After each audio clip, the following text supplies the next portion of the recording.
How to travel with a cat? Part 2. Taking your cat on a trip.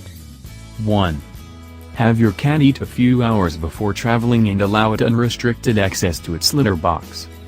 If there is room in the cage, you can put a small litter box, but this is not vitally necessary. The same is true of food and water. Never make your cat stay in its carrier for longer than 8 hours without providing it with food, water and a chance to use the litter box. 2. Leave the door of the cage open to allow your cat a chance to explore the cage.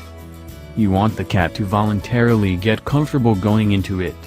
Do not force your cat into the cage if it doesn't go in at this stage. 3. Place the cat in the carrier, then carry it to the car. You may want to place a towel or blanket over the carrier when carrying it to the car to block its view of the scary outside. Remove it when you place the carrier in the car. The carrier should be placed in a secure spot in the car, preferably strapped in place with a seat belt. If the seat belt won't work, you can use bungee cords or small lengths of rope to secure the carrier in the car in case of sudden stops or an accident. 4. Place your cat in the carrier with the harness on. Car rides are stressful for cats regardless if they like them or not. Having a harness and a leash on the cat whenever it is out of the carrier, even in the car, gives you something to grab in case the cat decides to bolt from an open window or door. 5. Allow your cat to stretch its legs. Your cat won't want to go all day in its carrier. This is where the harness and leash come in. Snap the leash on and allow your cat to come out into the car for 20 or so minutes. Offering a chance in the litter box isn't a bad idea, either, but don't be surprised if your cat turns its nose up at the idea. 6. Spray wherever you're staying with Feliway, or use the Feliway diffuser, before putting your cat in the room. If you go out, put your cat in its carrier and the Do Not Disturb sign on your door, in case the maid should come by. If you're going to be out for the day, put the cat in the bathroom with its things and shut the door, if possible. Then leave a note on the door stating your cat is currently in there and to please be careful not to let it out. Tips.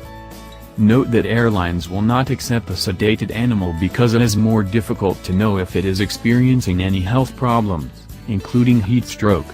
If you are making a long drive to the airport with your cat, do not give it a sedative as it will not be able to fly. Instead, rescue remedy is an acceptable calming alternative as the animal remains fully alert. Don't forget to bring a scratching post or cardboard scratch pad. People have a tendency to forget this, and it may cause your cat to resort to scratching on unwanted surfaces, such as the hotel curtains or bedspreads. Cats need to scratch. Not only is it instinctual, but it also allows them to get a good stretch and use muscles they wouldn't normally use. On long trips with more than one cat, a large collapsible dog carrier that fits in the back seat is a great option. You can fit in a small covered litter box that doubles as a cat booster seat to look out the window, in addition to having room for a cat bed, food, water and toys. The zippered screen signs allow for easy access, as well as letting your cat see you and the scenery out the window. The larger carrier doubles as a safe place when visiting others with pets if you need to go out, as the cats can still use the litter box and have room to move around. Warnings. Make sure your cat is wearing the collar and ID tags at all times. You never know if your cat will somehow weasel its way away. A microchip with up-to-date information on record with the chip company is a never-loose ID tag. A rescuer will need to have a vet or shelter scan it to get the number. Do not allow a cat unrestricted access to your car when you're driving. Even the smallest things can spook a cat, and the last thing you need is a cat hiding in the back of your car, under the seat where you can't reach it, or dashing under your feet to the pedals. If you're riding with passengers and your cat likes to look out the window, putting a harness and leash on and allowing the cat to sit that way may not be a bad idea. Be careful your cat does not become agitated about it, however. Never leave your cat in the car alone, even with the windows cracked.